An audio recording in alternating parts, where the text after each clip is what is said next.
Okay, this is our Hoover vacuum or carpet shampoo. Now it's just freshening up the living room, and about probably 10 feet by 6 feet in, it started to make a really weird grinding noise and smelled like smoke. So I'm going to try to repeat that with this camera going. So let's do this.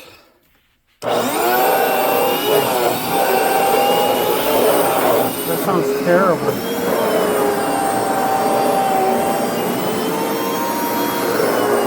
Good Lord.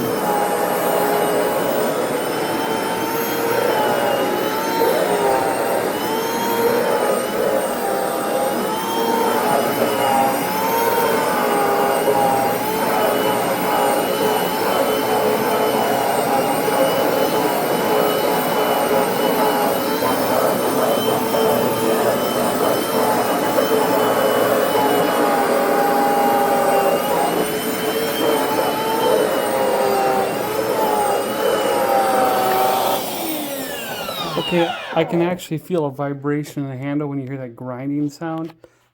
Okay, here's an update. I tried to use it a little bit more, and it just continued to make that kind of grinding noise. I'm going to rest her now because that's where I emptied the tank. But then it just went intermittent and stopped altogether. I think the motor burned out. I can smell like an acrid electrical smell. So I'm going to unplug it. We'll call the company. What model is this? Looks like a FH52110. Dang it.